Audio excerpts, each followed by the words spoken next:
เอากราบสบายดีและสวัสดีเนาะพ่อแม่พี่น้อง FC เบิร์สสุขูสู่คนเนาะบ่ว่าสิอยู่ในและก็ต่างประเทศพี่น้องเอ้ยมาพบมาพ้อกันอยู่พีเดอร์บาทนี่เนาะอยู่ที่ใหม่ของ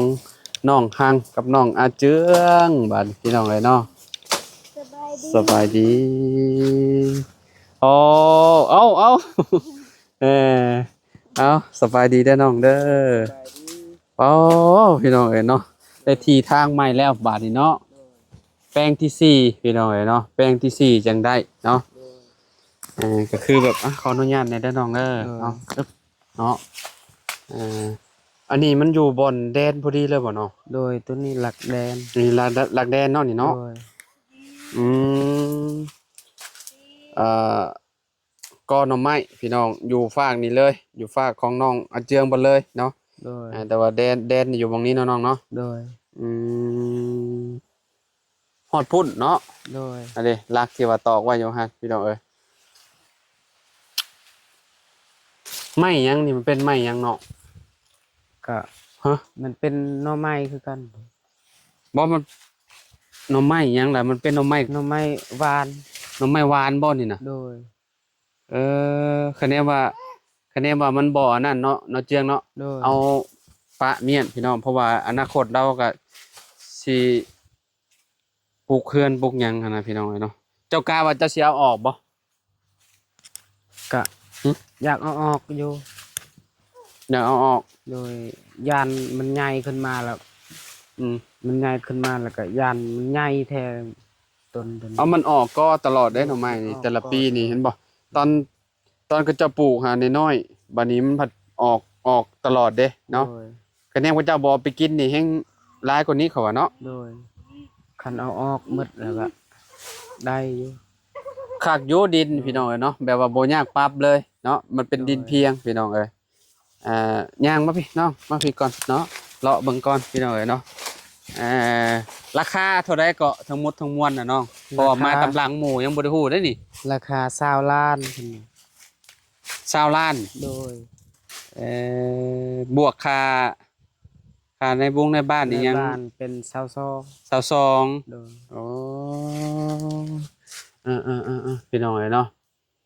ได้ดินงามก็ดีแหละเนาะน้องเนาะโดยพี่น้องเอ้ยเพิ่นปลูกมันใส่เนาะนี่เนาะโดยเพิ่นถอนเรียบร้อยแล้วพี่น้องแล้วก็กล้วยพี่น้องเอ้ยเนาะนี่เพิ่นตัดลงหลายเติบแล้ว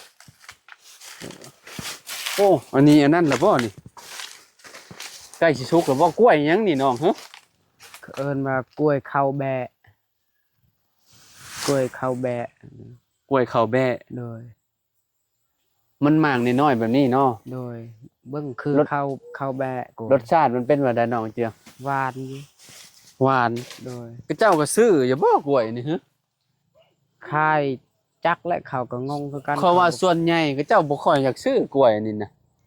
กล้วยมันหมากน้อยมันบ่คักนี่ปานใดมันแก่แล้วแต่ซั่นมันใกล้สิสุกเลยแล้วนี่เนาะมันแก่เลยเจ้าอ่าตัดนี่ก็สุกแล้วนี่น้องเนาะโดยตัดไปบ่มแต่ว่าตัวนั้นนะฮะ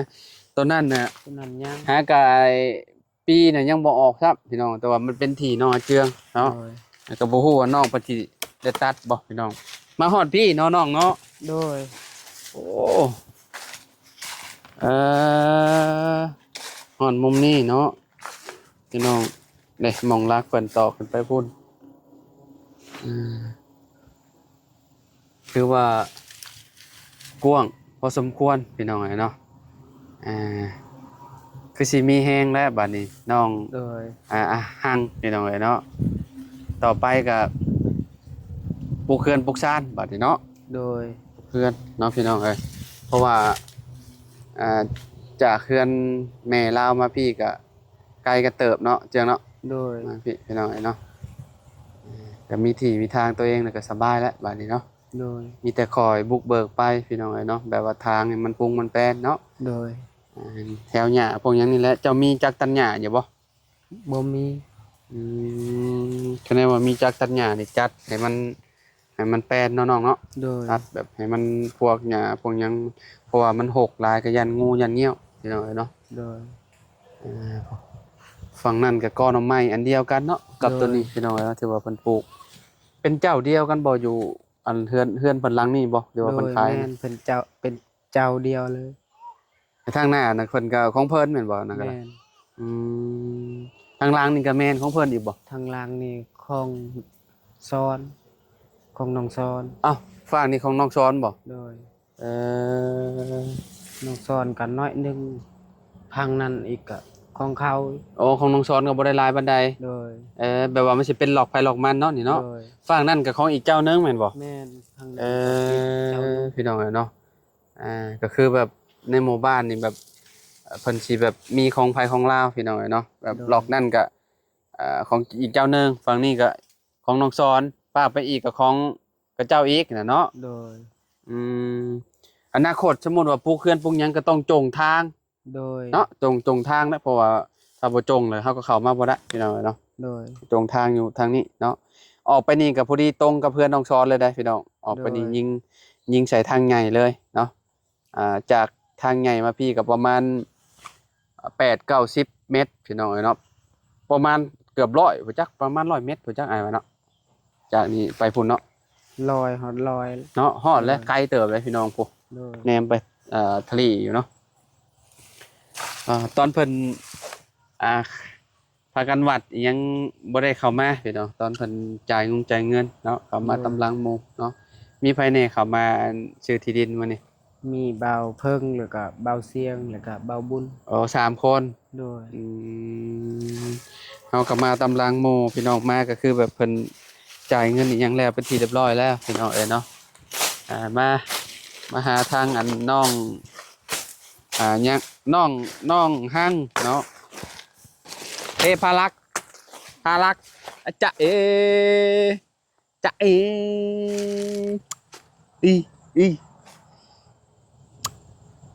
อ๋ออันนี้เพิ่นมือเพิ่นอันนั้นบ่เล็บมือคนยาวบ่จักยาวแฮงบ่จักอ้ายวะ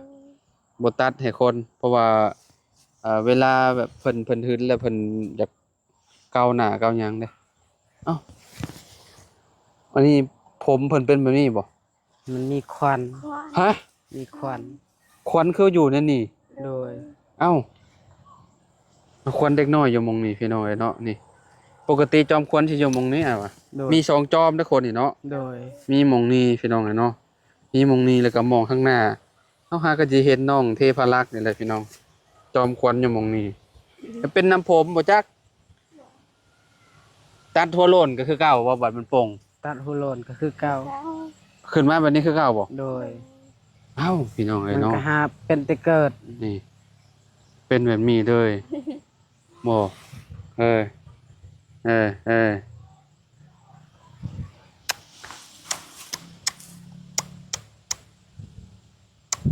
ืมเพิ่นยังบ่ได้นอนเว้นบ่เป็นจังไดล่ะ ดีใจบ่บัดนี้ ดีใจได้ที่ได้ทางเป็นของตัวเองแหละบัดนี้ สิสบายขึ้นแล้วบัดนี้เนาะ โดย ก็สิเฮ็ดหยังก็สะดวกพี่น้องเนาะเพราะว่าเฮามีเป็นของตัวเองแล้วนะเนาะก็สิบ่ได้กังวลอีหยังหันนะเนาะ โดย เพราะว่าแต่ก่อนก็ยังอาศัยอยู่ที่พ่อเจ้าบ่ตัวนั้นน่ะก็คือเพิ่นอยู่นำหม้องหันก็บ่ได้กว้างปานใดเลยพี่น้องแบบว่ามันอยู่ฝั่งหนึงผัดเป็นหนองน้ำเนาะ โดย แล้วก็มีเฮือนน้องอาเจืองเนาะกระต๊อบสิมางกระต๊อบมาพี่บ่เพิ่งบ่ได้สิได้มาง จักว่าคันว่าได้ดินในนี้แล้วก็สิมางอยู่นี่ ต้องปรับใหม่บ่หรือว่าจังไดนี่ จักและเป็นกระบูฮูยานเบาเสียงว่าได้แล้วกันว่าได้ ให้เพิ่นพอร์ตก็ได้ไงว่าเนาะ โด ให้ ย เพิ่นพอร์ตพวกอันนี้พี่น้องเนาะแบบว่าพอร์ตให้มันแบบเพียงนะให้มัน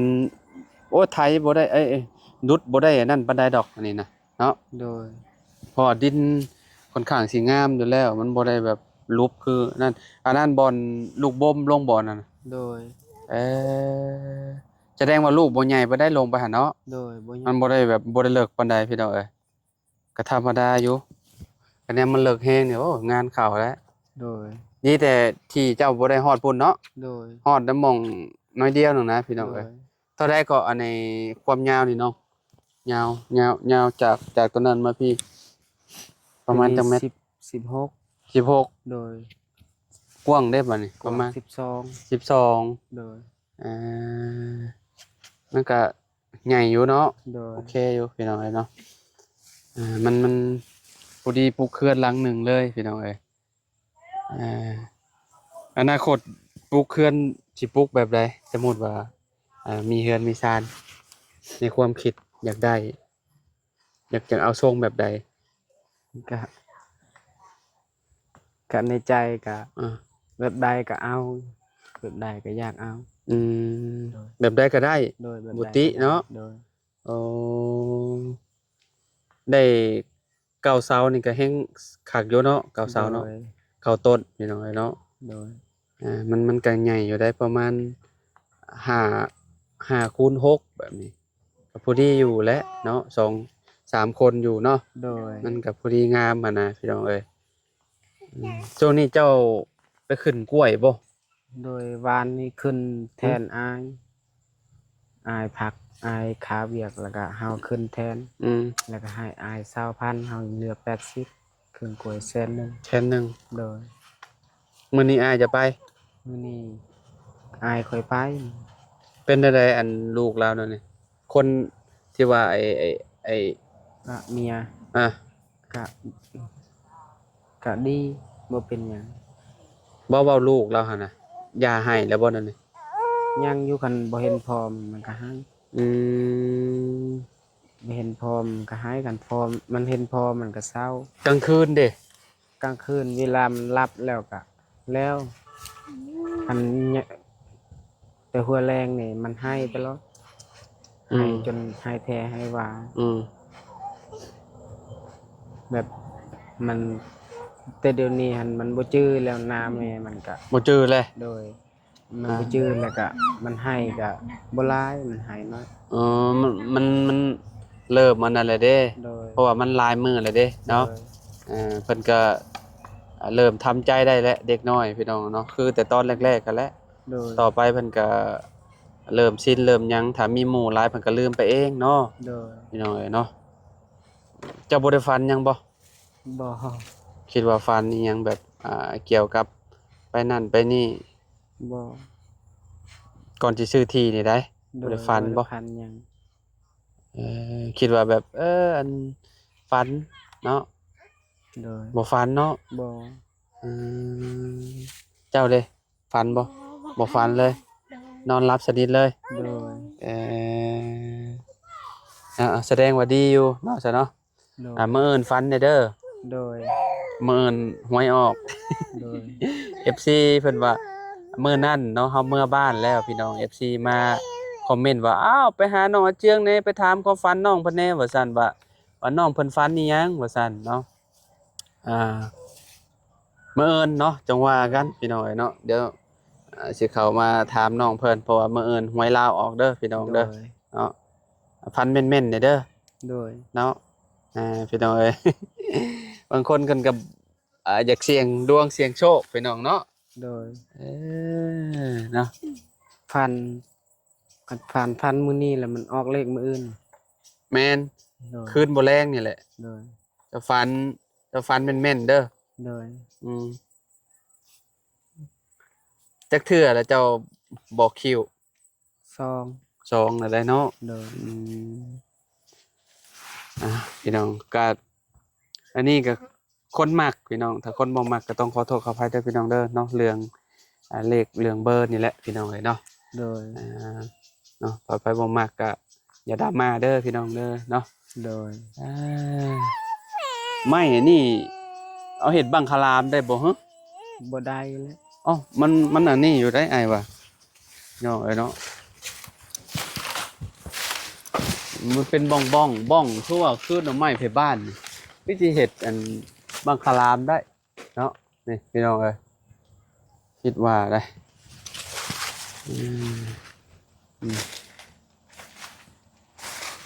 มันเบิดแล้วบ่อันนี้มันยอดมันนี่สมมุติว่าเอาออกเนาะ น้องอาเจืองเอาออกพี่น้องเอ้ยเนาะเอาออกก็สิแป้นกว่านี้ไอ้ว่าเนาะจังได๋ก็ได้เอาออกอยู่แล้วเนาะ โดย คิดว่าเด้ออ่าเพราะว่ามันเกะกะบัดเจ้าปลูกเขื่อนปลูกหยังแฮงสิใหญ่ขึ้น โดย เฮ้ยบ่กอนั่นหากว้างออก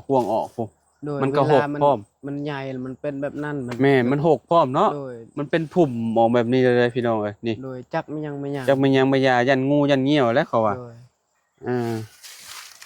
นี่ก็ตัดออกกลนออกไปเลยเนาะ โดย นี่แหนงมันเป็นประมาณนี้เนาะเพิ่นปลูกกล้วยลายพี่น้องเอ้ยเนาะอยู่ในรังนี่ก็ได้ โดย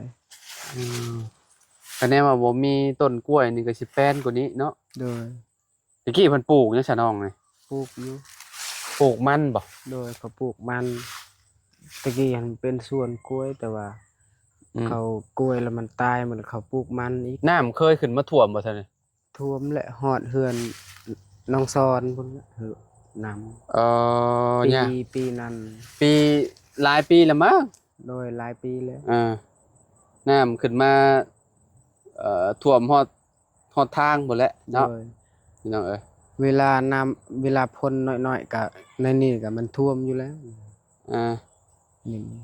พ่นน้อยก็มันท่วมอยู่แต่มันบ่ฮอดเฮือนน้องซอนมันคา ไม่ใช่หวยมันอยู่หมองใด ห้วยนี่ ยามลงไปพุ่นเป็นหวย โดย นี่ นี่แหละห้วยมัน คะแนนมันบ่อีหลีล้อบ่ค่อยขึ้นมาฮอดพี่ติน้ำนะ โดย คะแนนมันฝนบ่ตกแบบเต็มที่หลายมื้อบัดนี้นะ โดยมันบ่ขึ้นดอก ถ้าตกธรรมดาก็มันก็บ่ได้เป็นหยัง โดย เนาะนอกจากว่าเพิ่นปล่อยน้ำออกแบบนี้นะน้ำคงน้ำเขื่อนอันนี้นะมีโอกาสแบบมันก็สิยืงขึ้นมาอยู่แต่ว่ามันก็บ่อยู่บ่หลายมื้อดอกมันก็บกแหละเนาะ โดย มันก็ดีกว่าหม้องเจ้าอยู่หรือว่าหม้อง โดย เฮือนน่ะ โดย อยู่นำหม้องหันก็ท่วมบ่ มองหันท่วมแห้ง ท่วมแห้งบ่ โดยมองนี่หันดีหลาย ดีแล้วเนาะ โดย ถึงหม้องดีแล้ว อันนี้แปลงที่สี่เนาะจนได้พี่น้องนะหาจนได้ทางทีมงานก็ได้เนาะแปลงที่หนึ่งเป็นหยังได้ก็ที่หนึ่งถือบอล ถือบอล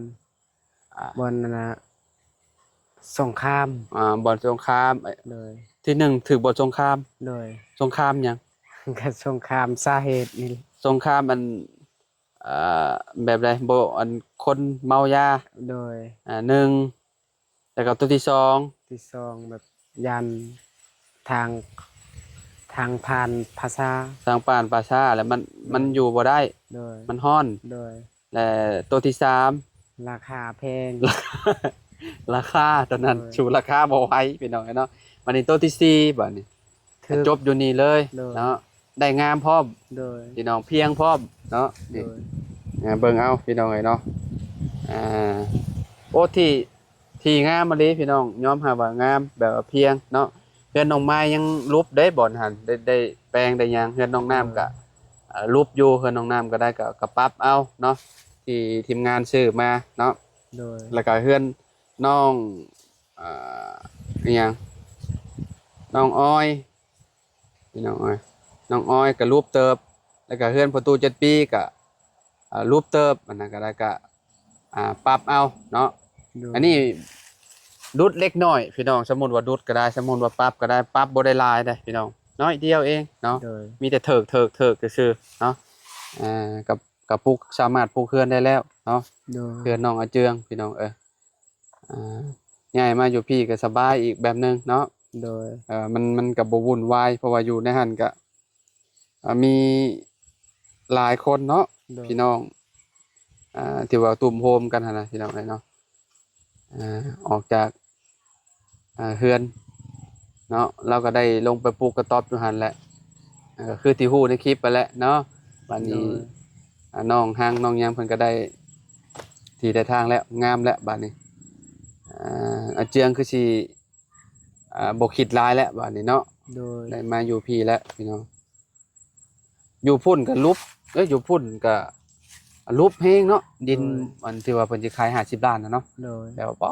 พี่น้องแบบ ทางลงแบบลงห้วยเลยอะนะ โดย รูปคักอันนั้นน่ะมันรถโอ้ยถ้าซื้อไปมันก็ไปดูดอีกพี่น้องจ้างเพิ่นดูดเพิ่นหยังอีกโอ้บ่แม่นเรื่องง่ายเนาะ โดย อันนี้ยังว่าใครเนาะ โดย มีแต่เบิ่งตอนต่อไปนำกันว่า โดย ที่ทางแล้วก็เฮือนชาญลานแป้นเราสิเป็นจังใดพี่น้องเนาะน้องอาเจืองเนาะเพิ่นก็คิดอยู่บ่ว่าสิได้ที่ได้ทางนะฮะ บ่คิดบ่พันว่า หึ บ่คิดบ่พันว่าสิได้ดินดอนตอนหญ้าเลย ได้ย้อนไผเจ้าว่ะ ได้หมดทีมงานอาย อืม และก็ผู้ใหญ่ใจบุญซอย อืม เฮาก็ดีใจแฮง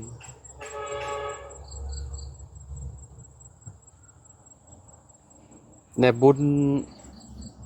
เมียเจ้ากับมีบุญหลายได้ โดย คิดว่าเราก็ได้ก่อนเราสิได้ที่นี่ก็คือแบบเจอกับเบาเสียงเนาะพี่น้อง โดย เจอกับเบาเสียงว่าโอ้ยเนาะอีต้นสงสารเราพี่น้อง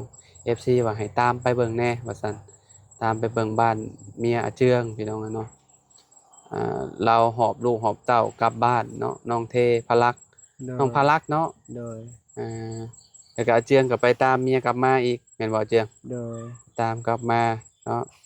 ดีเรายังกลับมาอยู่นำกันเนาะ โดย เราแสดงว่าเราก็ยังหักยังแพงเจ้าอยู่ โดย เนาะ